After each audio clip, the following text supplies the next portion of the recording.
Então, o objetivo dessa lição: tratar da universalidade da palavra de Deus, ou seja, a palavra de Deus se aplica a salvos e não salvos, né? Lembra do exemplo que eu dei aqui no Japão, de que eles adotam na administração muitas técnicas que são cristãs sem eles serem cristãos, e por isso eles terem êxito. Não significa que o japonês está salvo, mas por ele aplicar técnicas que na realidade foram trazidas por um cristão para o Japão, eles têm sucesso. Mas isso não tem nada a ver com salvação. Tem muitos cristãos que são bons cristãos, tementes a Deus, que estão salvos e não têm o êxito que os japoneses têm. Por quê? Porque eles não conhecem aquilo que nós estamos estudando aqui. Todo mundo entendeu isso? Amém. Ou seja, o sucesso do meu relacionamento com o Daniel é eu honrar o Daniel, ou seja, a forma com que nós relacionamos, se for bíblica, teremos êxito. Agora, se nós, ambos cristãos, não nos relacionarmos considerando os princípios da palavra de Deus, nós teremos conflitos, nós magoaremos um outro, e isso acontece dentro da igreja. Por isso que a igreja se divide de tal maneira, porque o relacionamento não é bíblico. Relacionamento entre irmãos. Entendem o que eu estou falando? Isso é muito importante pegar essa questão. Bom, o segundo objetivo nosso hoje é que leis e princípios de Deus, eles fundamentam, eles são a fundação que sustentam a economia e as políticas sociais. Nós já falamos um pouquinho, passamos um brief sobre isso no primeiro módulo. Terceiro objetivo: o obedecer e o desobedecer às leis e princípios de Deus nos levam a colher o que semeamos. Ou seja, Deuteronômio: rogo os bois que escolham as bênçãos se obedecer às minhas leis e princípios, ou maldições, que nada é mais do que a lei do plantar e colher. Então, qual é o engano mundano? O que o sistema do mundo, Satanás, o que ele faz, como é muito bem falado, ele usa os princípios e leis de Deus só para seu benefício. Muitas das práticas que ele usa são para seu benefício, só que são distorcidas no momento de trazer benefício para a gente. Então são meias verdades, né? Somos informados por esse sistema falsamente de que se as leis espirituais existem, elas não podem ser provadas cientificamente, especialmente no universo de relatividade, ou seja, em que tudo é relativo, cada um interpreta da maneira que quiser. Aplicação-chave nos negócios da verdade que nós vamos tratar agora. A verdade é que a sabedoria convencional deve alinhar-se com a palavra de Deus, ou não é sabedoria, e irá gerar decepção e fracasso. Leis espirituais existem e são comprovadas diariamente em toda a parte do universo. Então, isso que nós vamos estar discutindo aqui agora nesse momento. As leis universais de Deus. Deus criou o mundo e mantém as suas moléculas juntas. Ele constrói através de leis físicas, químicas, biológicas, artes, relacionamentos, leis econômicas. Quem aqui já tem esse entendimento de que tudo no universo se mantém com as propriedades, que a chuva cai em determinada época do ano, que uma época do ano é mais quente, que a lua favorece o plantio em determinada época, não em outras, que todas essas coisas não são ao acaso, isso são demonstrados por leis físicas, químicas, biológicas, etc. Todo mundo já tem esse entendimento, essa fé, essa certeza de que tudo não é assim, algo assim que é ao acaso. São leis criadas por Deus, como a lei da gravidade. Nós aqui não flutuamos aqui na Terra, né? Não saímos levitando ou não nos integramos, né? Porque tem uma lei que nos mantém, e é uma lei com uma dosagem certa, né? Nem muito alta, nem porque nós poderíamos ser esmagados contra a Terra. Então toda essa sabedoria é uma sabedoria de Deus, né? Em leis que a gente pensa em lei, não adulterar, são leis espirituais, mas nós temos que entender que as leis espirituais é um tipo de lei, vem do Criador, não é invenção do homem. O homem apenas descobre, ou ele descobre através da palavra de Deus, ou ele pelos caminhos dos homens naturais, como por exemplo os japoneses. Eles não conhecem a Bíblia, mas eles, buscando soluções de uma forma sábia, inteligente, eles vão se aproximando das leis de Deus, né? E a partir daí eles começaram a estudar, trocar experiências e foram criando técnicas. Mas quando você pergunta o porquê do porquê, foi o que eu fiz, que eu fui para o Senhor permitiu que logo eu me converti, tive uma revelação, fosse para o Japão. Tive com os maiores consultores que dão consultoria pelo mundo, porque o Japão manda os consultores para poder mostrar o quanto eles são competentes. E eu tive com esses consultores e eu perguntava que eles pudessem me explicar o porquê. Eu sabia o porquê, mas eu queria saber até que nível de revelação eles tinham, que eles me explicassem o porquê daquilo funcionar tão bem. E eles ficavam me olhando embaraçados e não entendiam nem a minha pergunta. Por exemplo, você numa sala, você compartilhar, em vez de cada um ter tua mesa, tua salinha isolada, você fazer todo mundo sentar como se fosse uma ilha, em que todo mundo trabalha um cooperando com o outro. Uma coisa simples. Você ali tem um aparelho telefone que serve para mim, tal. Segundo, eu não posso conversar com meu colega, porque senão eu atrapalho da frente.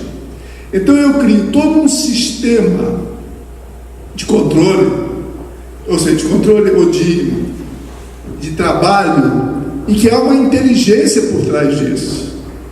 Mas aqui no Brasil a gente fala, mas isso não funciona aqui. Né? Alguém aqui visita lá, o cara mostra, explica. Aí você pergunta, por que não funciona? Ou você pergunta para o cara do Japão, por que isso funciona tão bem? O que está por trás disso? Está a morte do ego.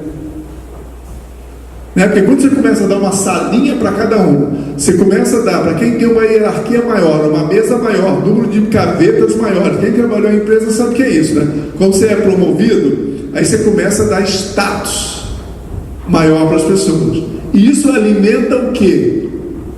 O ego. O ego alimenta o quê? A divisão. Eu não quero que o Daniel nós dois estamos num nível, só tem um nível acima de nós. Ou eu ou ele vai ocupar essa cadeira. Então nós disputamos. Eu não quero que ele tenha sucesso para ocupar essa cadeira. Agora, quando ocupar aquela cadeira significa mais serviço, mais responsabilidade e uma diferença de salário que não compensa, aí só vai ocupar aquela cadeira quem realmente for chamado para aquilo. Ou seja, eu não almejo uma determinada posição por interesses materiais, por ganhar mais. Eu almejo porque eu tenho um chamado para isso. Por isso que muitos lá no Japão não querem ser promovidos. Porque ser promovido, mais trabalho, mais responsabilidade e o salário, a diferença de salário, desprezível. Entende? Bom, segundo, os humanos foram criados à semelhança de Deus e possuem um padrão de personalidade, de socialização em conformidade com a lei de Deus. Porém, nós fomos deformados. E aí, quando nós nos confrontamos com as leis, por quê? Porque o egoísmo cresceu dentro de nós. O problema não está nas leis, o problema está em nós, que em vez de nós termos morrido para o egoísmo, o egoísmo cresceu dentro de nós. E aí, quando as leis acabam nos incomodando, porque as leis são contra o egoísmo. A necessidade de conhecer e descobrir, né, as coisas foram programadas no homem pelo seu Criador. Tudo que funciona é porque está alinhado com as leis e ordenanças do Criador.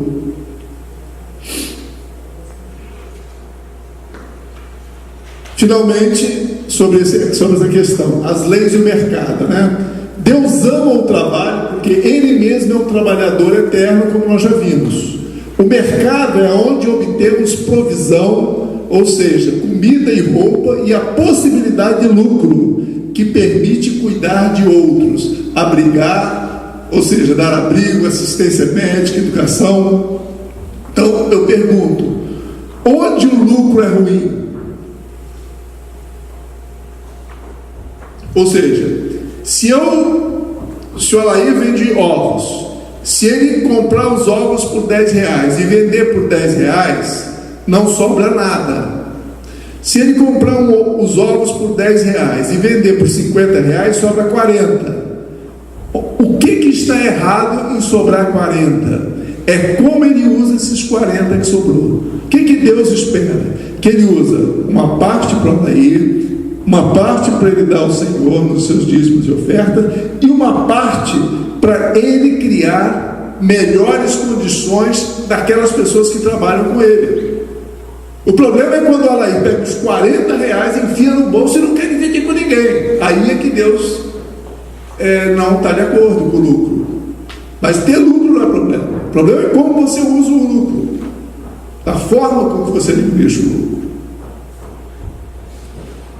Então, no mercado nós vemos a interdependência entre as leis espirituais e materiais. A matemática, como o Daniel vai nos mostrar agora, ela, por exemplo, demonstra a lei da oferta e da procura. Precificação não é uma... Assim, né? As pessoas normalmente montam um negócio, aí bota todos os custos, e aí depois quer vender. Nem sempre consegue, porque não é assim que funciona. Daniel vai falar um pouquinho sobre isso. Você quer falar agora ou você quer falar daqui a pouco? Então termino aqui e você fala. A economia é afetada pelas perspectivas e dinâmicas espirituais, tais como medo, ganância, honestidade, desonestidade.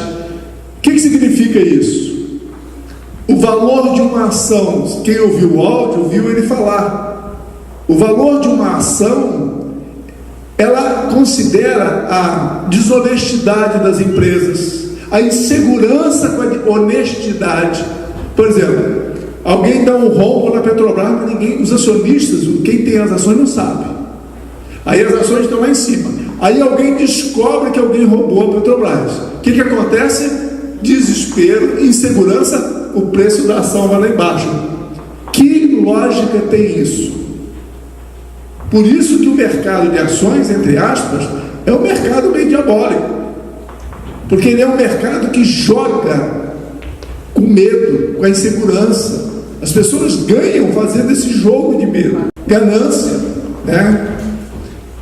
Então, assim, a economia ela é afetada, sim, pelo medo, pela ganância das pessoas, né?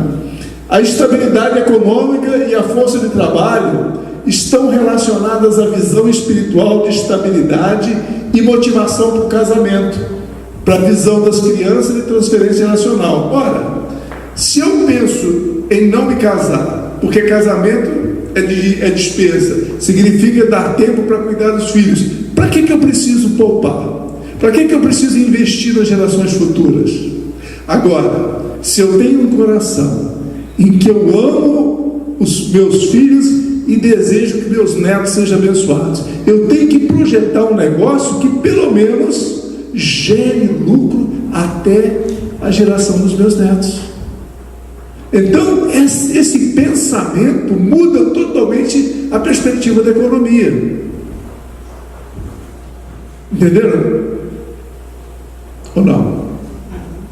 Então, Daniel, é exatamente aí que vários paradigmas vão começando a cair nas nossas mentes. Tudo que a gente olhar a partir de agora, a gente não vai ver mais sobre os olhos carnais, sobre os olhos materiais. Porque qualquer atitude, qualquer ação, qualquer consequência, a gente tem que olhar agora pelos nossos olhos espirituais.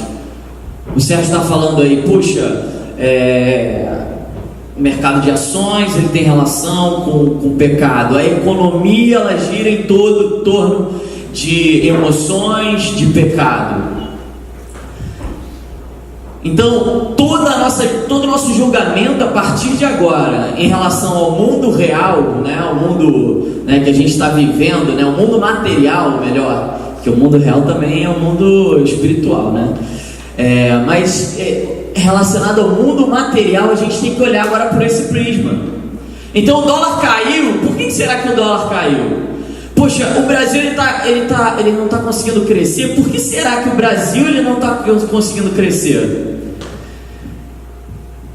Vocês já se pararam para fazer algum tipo dessas perguntas?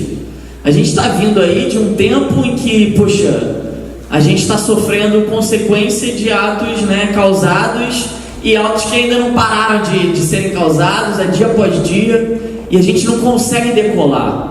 As perspectivas do país eram de aumento nesse ano, e todo mundo já está vendo a inflação crescer, o crescimento do país não vai caminhar também, é o que esperavam. O nosso estado está completo. Isso é o quê? Consequência de quê? Será que essa economia... Será que a economia que o pessoal fala, que os economistas, é uma coisa muito abstrata para a gente, é muito subjetiva para a gente? Será que é só economia? Não é. É muito mais do que economia.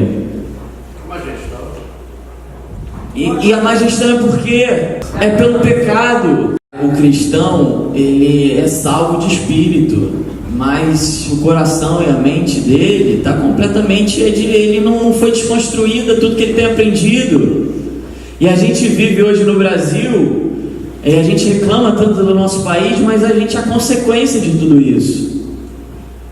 Então, se você for pensar nos Estados Unidos, olha, eu vou ser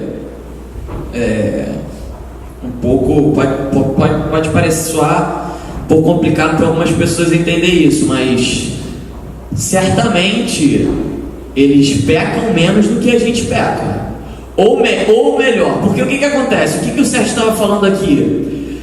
A salvação, ela não é por a gente obedecer aos princípios de Deus. A gente recebe a salvação por uma questão de fé. A gente acredita e a gente vai para o céu. Pecando ou não pecando, isso é muito julgamento, mas a questão não é simplesmente os nossos pecados, obedecer ou desobedecer a Deus, e sim acreditar.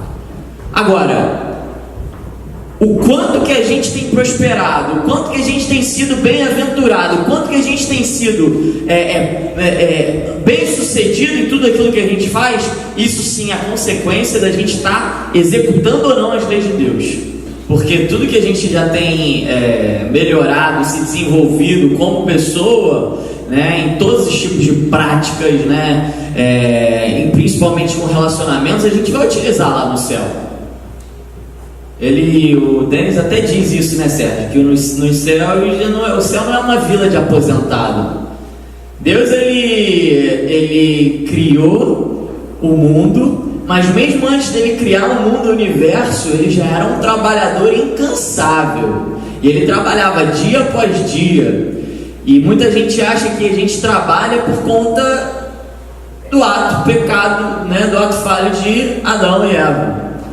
Mas não, o trabalho ele sempre existiu, antes mesmo da gente existir, antes mesmo do mundo existir. Deus sempre foi um grande trabalhador.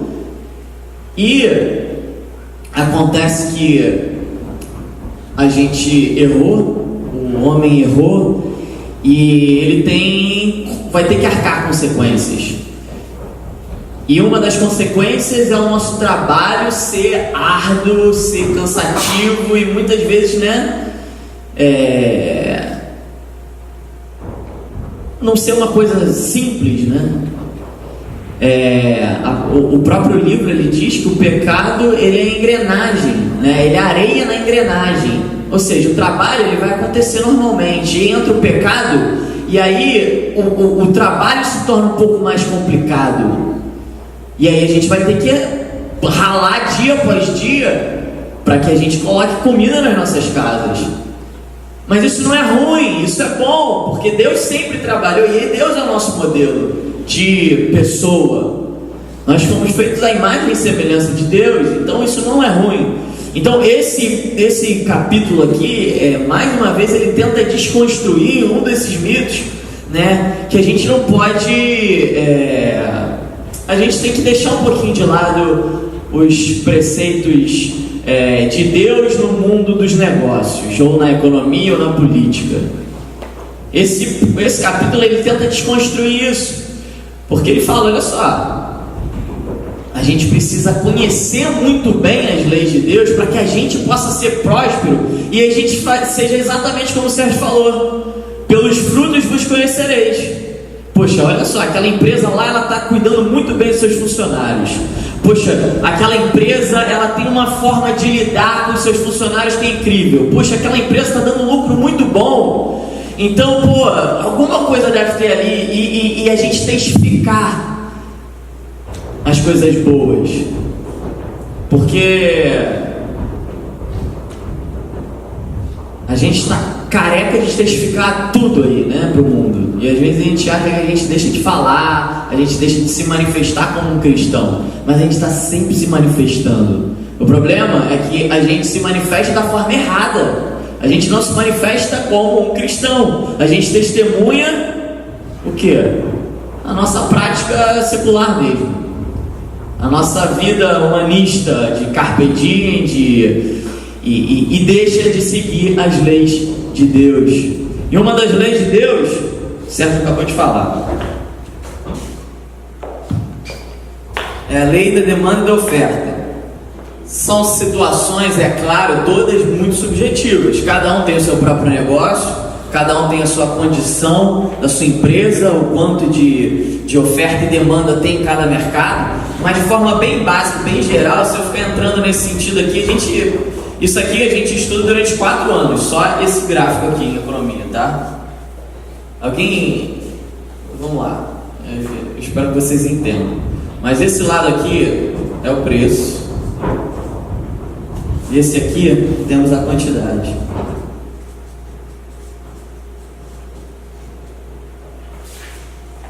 A gente que é economista gosta muito de utilizar gráfico, né? Então, espero que vocês consigam compreender. O que se diz? Isso aqui é um dado por produto. Quem tem... você, irmão, você tem um mercado, né? O que você vende bastante lá no seu mercado? Arroz? Então tá, vamos vender arroz. A gente vai vender arroz. O que esse gráfico diz? Isso aqui é o eixo de quantidade, ou seja, aqui é o ponto zero e aqui vai aumentando a quantidade até o infinito. Da mesma forma, esse aqui é o preço. O seu preço aqui é R$0, vai aumentando até o preço infinito. Então, como é que funciona a lei de oferta e demanda? Que é uma lei instituída por Deus. Não é uma lei dos economistas. Os economistas descobriram essa lei e aprenderam a aplicar isso para os seus negócios. Tem 2 retas aqui, correto? Uma reta para baixo e outra reta para cima. E a gente tem 2 princípios, um de oferta e um de demanda. O que vocês acham que é a curva? Uma dessas curvas aqui representa a oferta e a outra representa a demanda. Qual dessas 2 curvas, essa curva aqui para baixo, representa o quê? O que vocês chutam? Oferta ou demanda? Demanda essa aqui? E essa aqui é? Oferta. E aqui é demanda. Como é que funciona a demanda? Demanda é aquela pessoa que vai comprar um arroz no supermercado da nossa irmã. Então, chega uma pessoa e ela fala assim: olha só, se o preço for 0, quanto mais arroz tiver, eu vou consumir, eu vou pegar e vai aumentar. Concorda? Então, vamos estabelecer isso aqui, o preço é lá 10. Então, se o preço for 20, o pessoal vai querer adquirir todas as possibilidades possíveis de arroz. De graça, quem não quer, né? Da mesma forma, a oferta, que é para o outro lado. tá? Daqui para cima. O que acontece? Quanto maior for o preço de um arroz, de um saco de arroz, mais são os supermercados, os varejistas que vão querer ofertar isso para a população, né? Pensa bem, putz, está valendo hoje R$1.000, aumentou para R$1.000 o preço do arroz. Todo mundo vai querer plantar arroz em casa, não é? Então, para cá. E aqui, esse é o preço de mercado. Qual é o preço de mercado? É o preço quando o preço e a quantidade de mercado quando a oferta ela bate junto com a demanda. Oi? Se cruzam. Elas se cruzam, exatamente.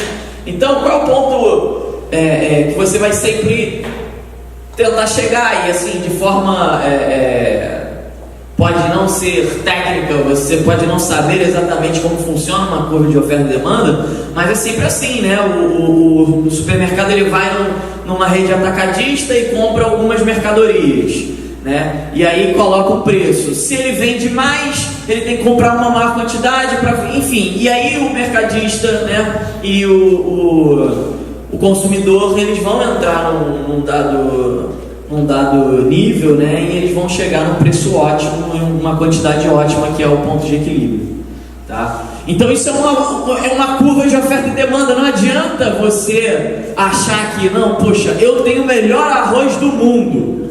E aí você chega e fala assim, puxa, eu tenho o melhor arroz do mundo, então eu vou vender o meu arroz a, sei lá, aqui tá 5 a 10 reais. Você sabe quantidade? Aqui você tinha 10 pessoas comprando. 10 reais você vai ter uma pessoa comprando só. E aí vai ser muito pior. Por quê? Com 10 pessoas comprando a 5 reais, você vai ter 50 reais. Se tiver uma pessoa comprando a 10 reais aqui, você vai ganhar só 10 reais. Ou seja, não é o ideal, né? Você vai perder seu dinheiro. A curva de oferta e demanda, ela muda. Então, ou melhor, a curva de oferta ela muda, a demanda continua, e aí você vai subir essa curva de oferta, você vai conseguir ofertar um preço, um valor maior, e as pessoas elas vão comprar mesmo assim, né? Então são leis que não tem como a gente mudar, né? São leis criadas por Deus e não tem como a gente brigar quanto a isso. Mas se a gente pensar o nosso país, eu fico pensando, puxa, a gente pratica muito pouco as leis de Deus, porque eu fico imaginando, né, como o irmão falou, o Japão é um país, né, com produto interno bruto, né, um crescimento, né, gigantesco, e ele não tem, poxa, sei lá, 50 avos das condições, né, de solo, de condições para plantar, para produzir, eles não têm. E por que mesmo assim eles estão muito na nossa frente? Fruto de pecado. E aí vai lá desde 1500, que a gente trouxe até aqui, e a gente trouxe essa cultura agora. Um americano, isso é dado, irmãos, um americano, ele vale igual a 4 brasileiros. Produtividade, vocês acreditam nisso? Um americano é equivalente a 4 trabalhadores brasileiros. Então precisa de 4 trabalhadores brasileiros. Se um americano constrói um carro, precisa de 4 brasileiros para construir um carro. E a produtividade tudo é consequência da desobediência. Vamos mandar assim. Vou dar um exemplo rapidamente sobre isso. Primeira vez que eu viajei visitando uma empresa na Europa, fazer uma viagem técnica na Alemanha. Na empresa que eu trabalhava tinha 2 camaradas na guarita, tinha uma recepcionista, tinha uma pessoa que ficava na Xerox, tinha uma secretária para servir o cafezinho. Então vamos contar aí: 2 na guarita, uma recepcionista, só ficava ali sentada, uma telefonista, então já tem 4, uma na Xerox, 5, e uma no cafezinho, 6. Bom, chega na fábrica, ninguém. Aí tem o quê? Um interfone. Aí você telefona, se apresenta, se identifica, Sinal aberto ou mantém fechado. A guarita é distante, a segurança está lá. Qualquer coisa ela aperta a emergência e vem a polícia. Vamos supor que você está no... Né? Bom, aí nós chegamos, estacionamos, você recebe a orientação por telefone, o que fazer, estaciona, porta de entrada, assim, vai. Você chega na recepção, a pessoa te atende, ela mesmo controla a xerox. Quem tira a xerox é a pessoa. Você sabe que nas empresas botam uma pessoa para tirar a xerox, senão o nego abusa, sai tirando cópia para copiando o livro dos filhos, não sei, quem já trabalhou em empresa sabe disso, tem que ter controle de xerox.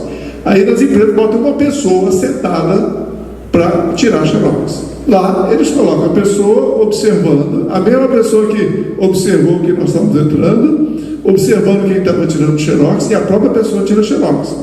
Porque de toda forma você chega para tirar xerox, você fica esperando alguém tirar xerox. Então por que você não tira xerox?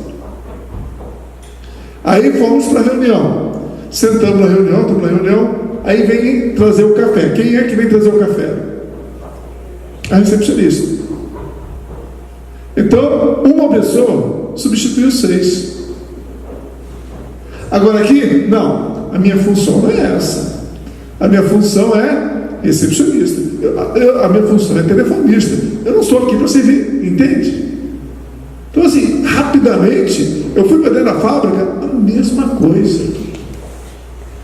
E aí, você entende esse número do Daniel rapidinho.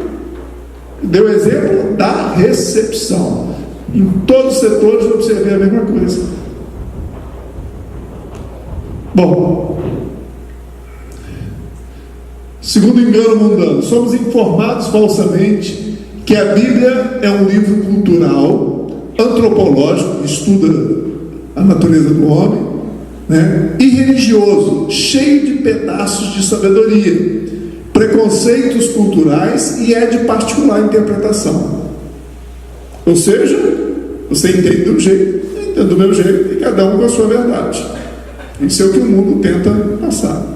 Qual é a verdade? A verdade é que temos que olhar para o mercado, como o Daniel acabou de falar, com olhos espirituais e não através dos olhos da nossa fé natural. A Bíblia é o manual do fabricante, né? Deus que construiu tudo e sabe como funciona bem relacionamentos, negócios, e é cheia de sabedoria e de entendimento do Criador sobre como o seu universo funciona. Então, para compreender as leis de Deus, devemos renascer espiritualmente para contarmos com a ajuda do Espírito Santo, né? Ou seja, sem o renascimento, a Bíblia realmente se torna um livro histórico. Ok? Agora, com o Espírito Santo, só quem tem o Espírito Santo tem a revelação, né? Por exemplo, o entendimento que aquela semente que deve cair na terra e morrer para dar frutos, somos nós que, ao chegar à terra, temos que matar o nosso ego para que a nossa vida, nossos relacionamentos, nossos negócios sejam produtivos. Nós não vivemos mais para nós vivemos para servir um ao outro. Isso é uma revelação. Quem teve essa revelação é que nem a revelação do amor, entende o porquê de todas as leis. Quem ama não mata, não rouba, não inveja, não cobiça a mulher do próximo, não cobiça a vaca do próximo. As leis são reveladas na natureza e nas Escrituras, e cremos nos argumentos das Sagradas Escrituras em vez do raciocínio com base na natureza. O que é isso?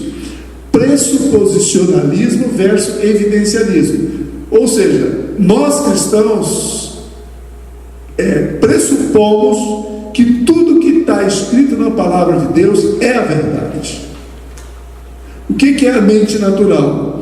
Eu só creio naquilo que eu vi, que tenho evidências, que o povo atravessou o mar porque teve um fato geográfico, histórico, que senão eu não acredito. Eu preciso que alguém me prove que do pó da terra uma energia veio e fez o homem. Enquanto isso, eu prefiro acreditar de que nós somos uma evolução do macaco. É mais evidente isso, né, do que Deus pegou um pedaço de terra e fez nome. Isso é o que nós chamamos de pressuposicionalismo versus evidencialismo. Cristão pressupõe que o que está na Bíblia é verdade, e ponto. E observamos a natureza e falamos: gente, esse Deus é maravilhoso. Olha as propriedades que tem essa fruta. Olha por que... Cara, entende? É uma outra questão, é uma outra cabeça. Leis ou princípios, se obedecidos, trazem paz e bênção. Se descumpridos, trazem discórdia, confusão, fracasso e divisão. É possível separar a igreja do Estado, mas não o Estado da religião.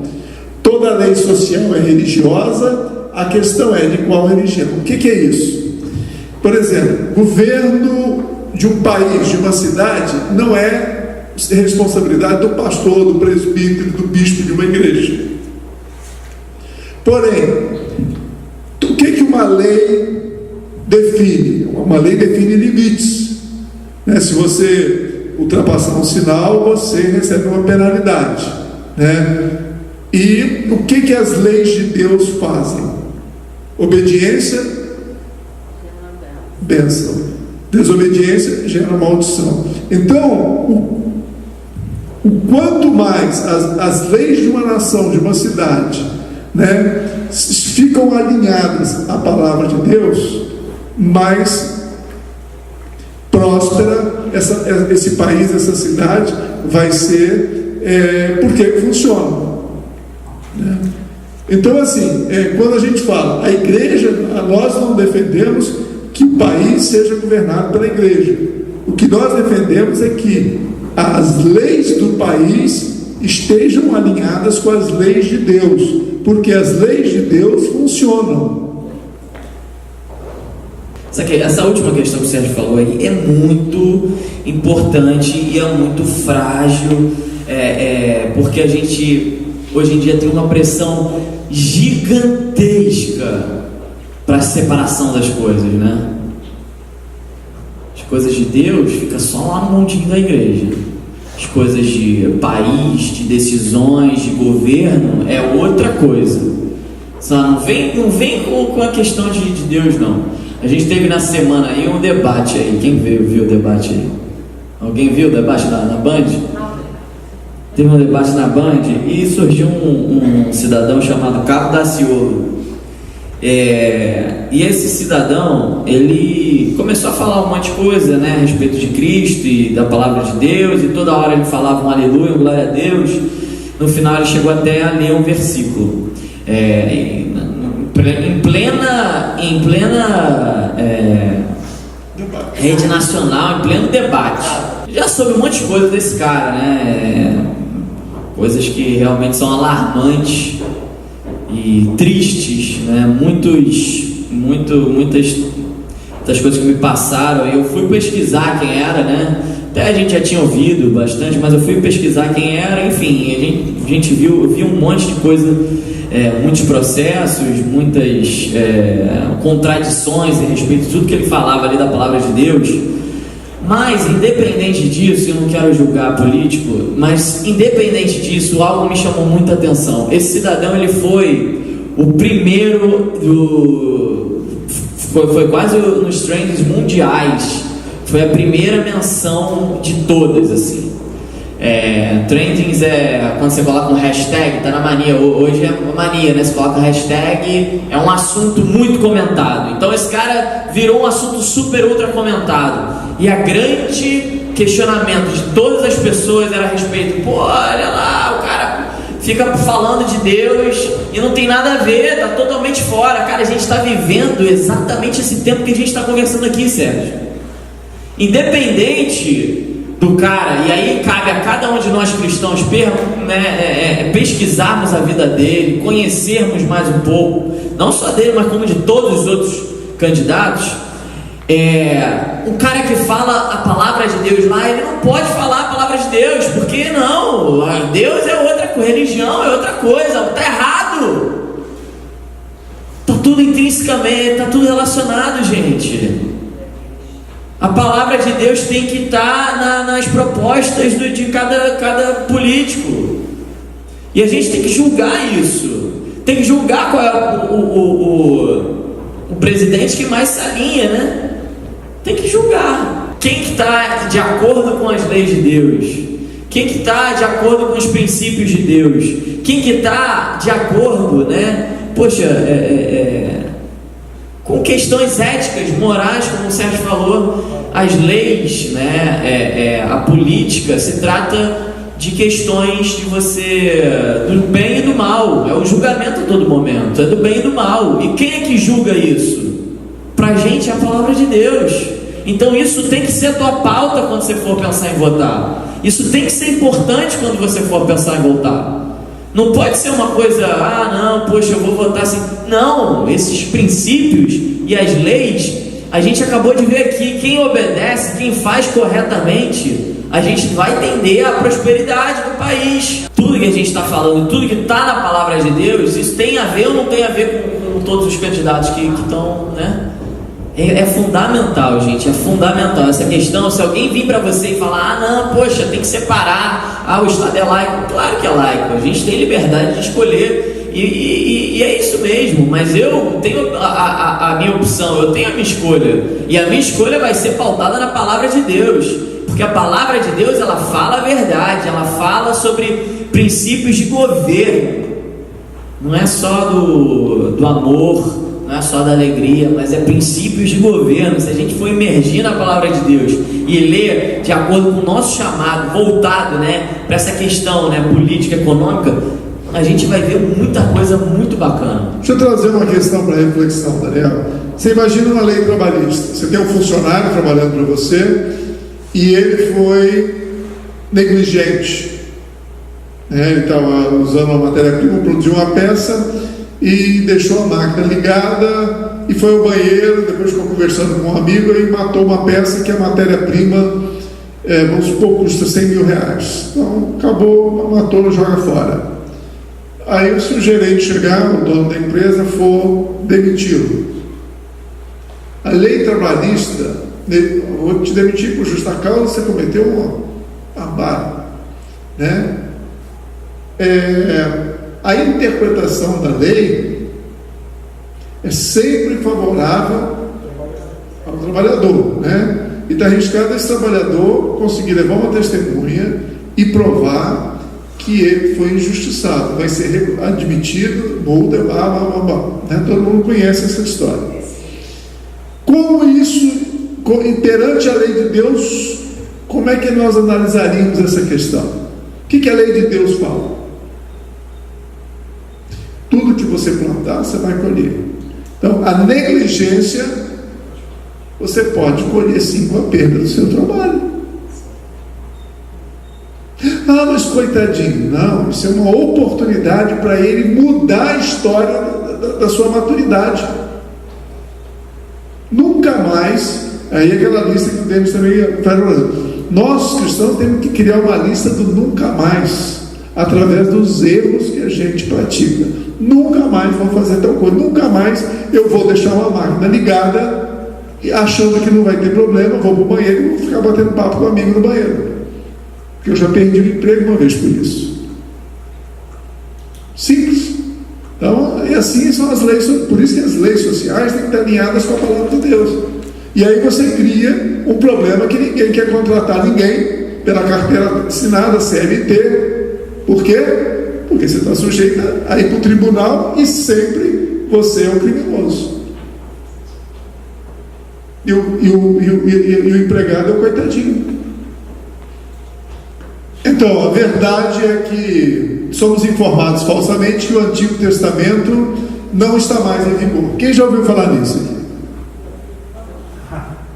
A verdade é que toda escritura trata com os 3 fundamentos de negócio: construir estrategicamente. Estrategicamente é você ser estratégico, ou seja, levantar as necessidades das pessoas, preparar um produto ou um serviço e ir de encontro a essas necessidades. Isso é ser estratégico.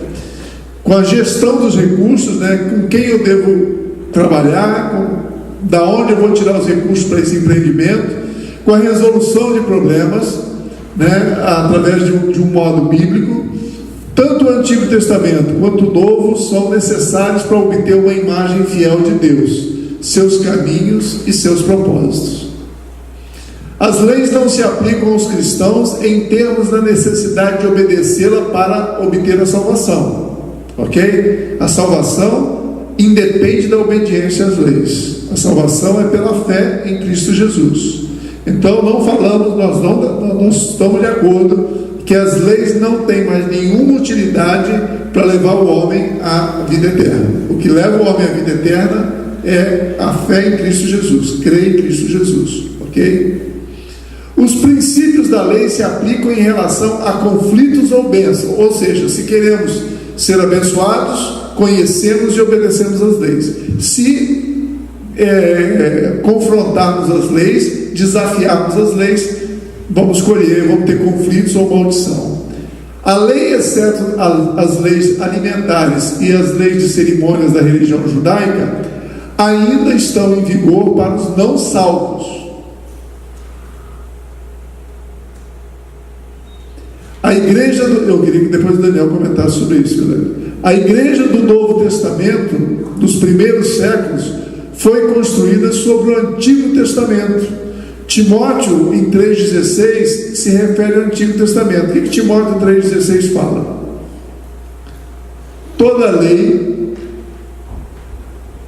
pegar aqui, toda escritura é divinamente inspirada e proveitosa para ensinar, redarguir, quer dizer, responder, para corrigir e para instruir em justiça. Que escritura Timóteo está falando aqui? Antigo Testamento, porque o Novo Testamento só foi escrito 400, ou divulgado, publicado 400 anos depois que ele escreveu essa carta. Então como é que pode? Olha uma contradição de dizer que o Novo Testamento não vale. Você está dizendo que toda a escritura é divinamente inspirada e proveitosa para ensinar, redarguir, para corrigir, para instruir em justiça.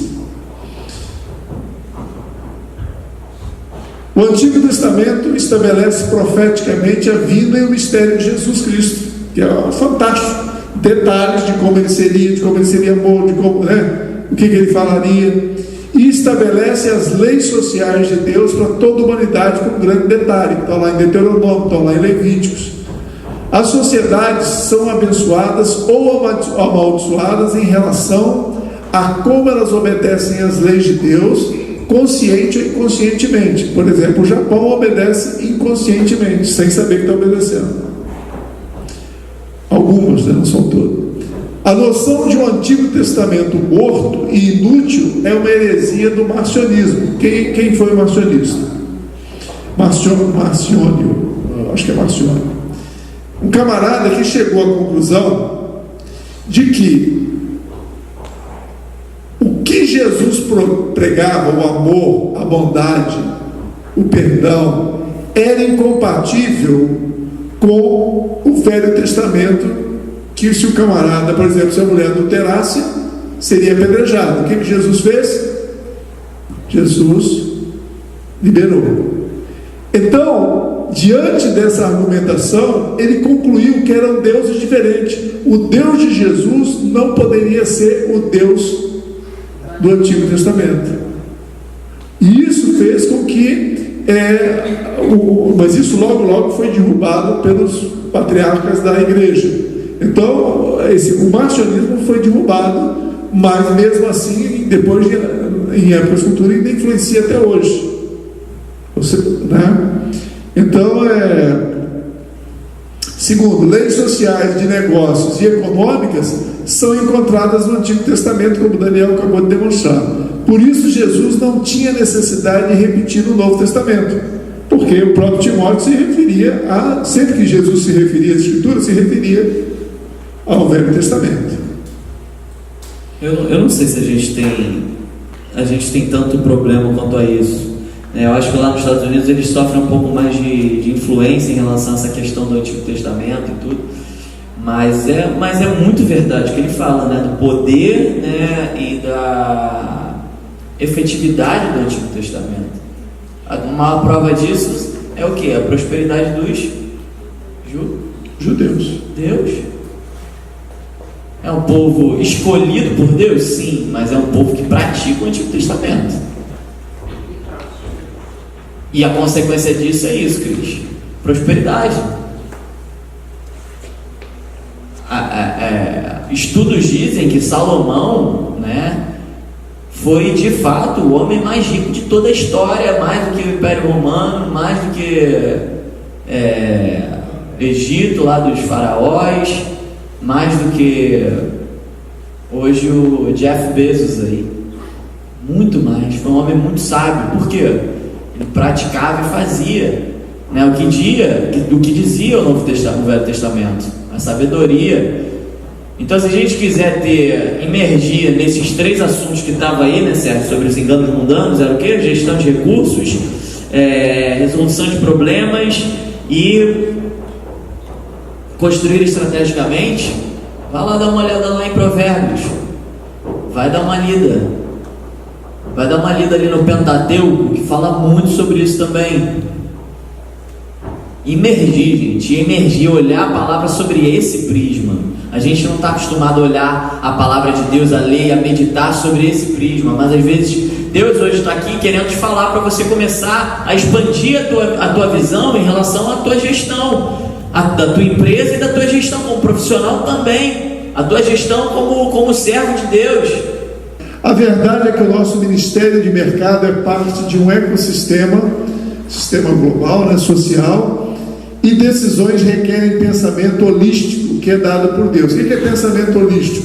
É um pensamento macro, né? Não é pensar, por exemplo, aqui na igreja, se eu deixar o líder de louvor pensar nos investimentos, ele vai querer trocar bateria, vai investir aqui, vai esquecer de todo o restante da infraestrutura. Então nós temos que ter pessoas pensando holisticamente, né? E Deus dá esse pensamento holístico. Uma fé ativa pessoal, baseada em princípios judaico-cristãos, quer dizer, Velho e Novo Testamento, pode começar no lar ou numa instituição religiosa, mas deve ser integrada a toda a nossa vida, se quisermos experimentar o sucesso em nossa vida pessoal, empresarial ou nacional. Aqui nós vamos falar de 5 elementos básicos para a reconstrução da sociedade. E o curso vai tratar detalhadamente desses 5 elementos básicos. Primeiro, a base de tudo, né? A natureza da existência de Deus e do homem. Revelação, andamos pela revelação ou pela razão? Valor e origem da vida. Isso aqui são só tópicos que nós estamos mostrando que vai ser discutido ao longo do curso.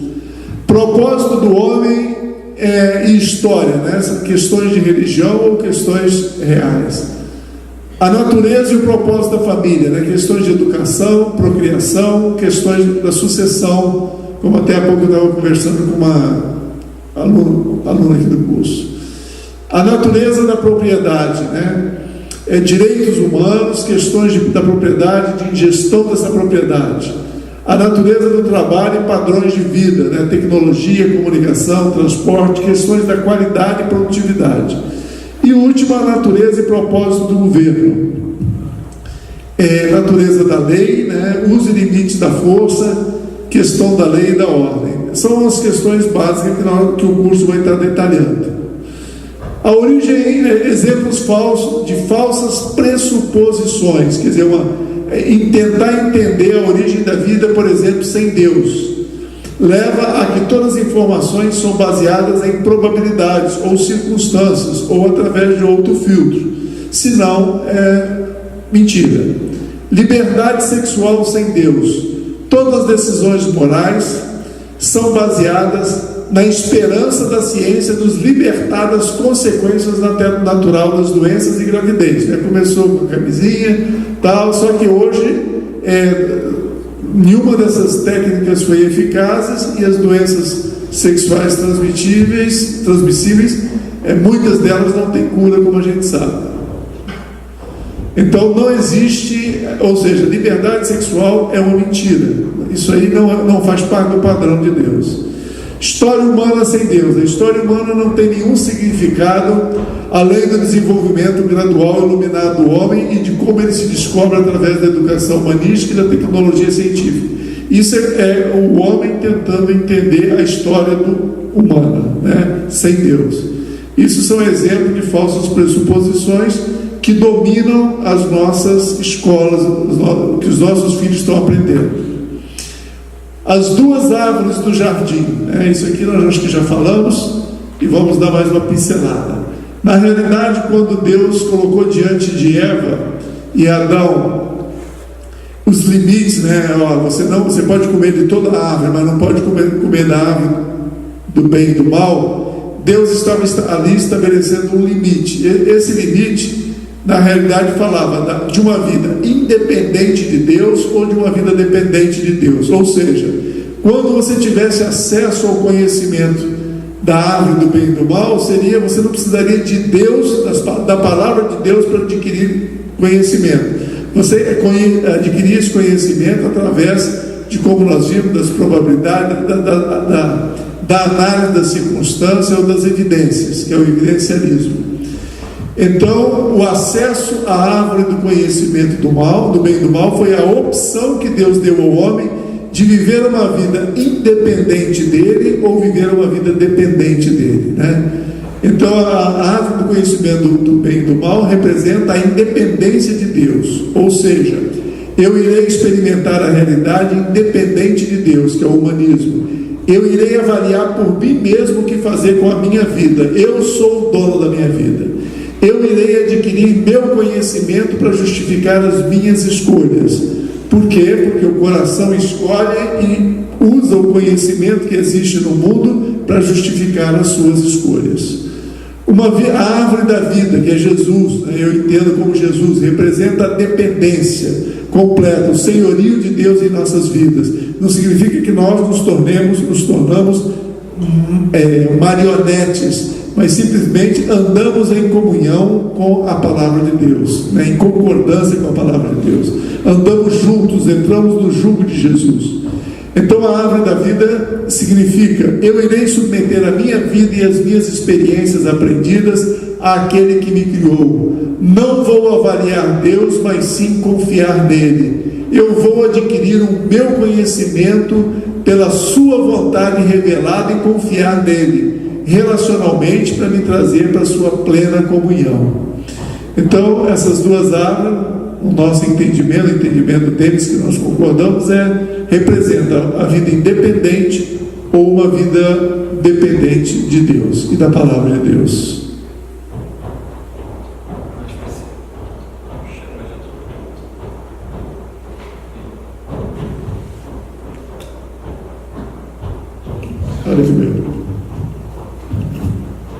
Nós precisamos de homens e mulheres dependentes de Deus para mudar essa nação.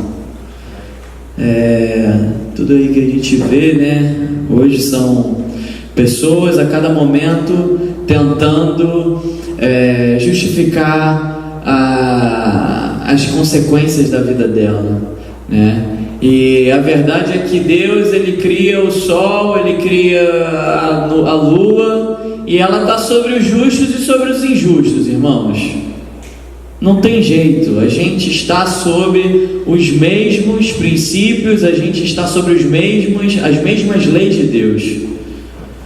Então, não importa quais são as dificuldades que vocês estão passando, não importa. Se você fizer tudo aquilo que diz as leis de Deus, se você estiver em acordo, em alinhamento com as leis de Deus, papum, você vai ter sucesso. Você vai ser próspero, e o próspero aqui no sentido, não estou falando financeiro não, irmãos, mas é causa e consequência, então é aplicar e fazer. Hoje a gente vê quantidade de assuntos aí nesses trending topics também, a mesma coisa, a quantidade de assunto relacionado a, vamos lá, racismo virou pauta, né, dessa eleição, racismo, feminismo, taxismo, não, aborto, localismo, homossexualidade, então virou pauta, né? E aí, o que acontece? As pessoas elas começam a dizer assim: ah não, puxa, eu sou homossexual, então eu tenho que ter leis específicas para mim. Ah não, eu sou um pouco, né, prejudicado pela sociedade, eu sou pobre, eu sou negro, eu sou mulher, eu sou... E aí, isso começa a tentar criar desculpas para se beneficiar, mas a palavra de Deus fala exatamente o contrário sobre isso. A gente tem as nossas individualidades, mas se a gente praticar as leis de Deus, vai dar certo tanto para o homem quanto para a mulher, tanto para o branco quanto para o negro, quanto para o nordestino quanto para o sudeste, vai tanto para o heterossexual quanto para o homossexual. É causa e consequência. Mas as pessoas elas querem sempre arranjar desculpa para se vitimizar, elas querem se dizer, né, independente de Deus, enquanto que, mais uma vez, o que fala aí é a gente se tornar pessoas cada vez mais dependentes, ouvindo a palavra de Deus. Isso vai ser importantíssimo, né, na mensagem que a gente vai tratar, né, para as pessoas do nosso trabalho. Então, irmãos, para finalizar, antes da gente começar aqui o nosso... a gente vai fazer algumas perguntas para vocês, mas a principal lição de hoje, né, a gente tem que descobrir quais são as leis de Deus, né? Aqui a gente fala algumas delas, mas quais são todas essas leis de Deus que eu preciso fazer e é papum e vai dar, e se eu fizer eu vou ser bem, eu vou obedecer a Deus e poxa, vai trazer ganho para o reino em todos os sentidos, porque a gente vai testificar, né, tudo aquilo que está acontecendo com a gente. As pessoas vão olhar para a gente, né, em todos os sentidos, nossos trabalhadores, o nosso lucro, a forma como a gente administra, a forma como a gente se comunica com as pessoas, o nosso marketing, a forma como a gente trabalha para o nosso patrão. Enfim, eu estou singularizando aqui para um ambiente de negócio, mas isso se resume a tudo. Eu acho que a gente precisa sim, de fato, pensar de forma estratégica e de forma, como o Sérgio falou, de uma forma holística, de uma forma muito maior. Tem um ditado que fala assim: se os seus sonhos eles não assustam você, eles não são grandes o bastante. E Deus quer que a gente sonhe grande. Sonhe, mas também trabalhe. Sonhe, mas também estude. Não espere acontecer como os cristãos estão esperando, né? A chegar a salvação, ir para o céu e por aí vai.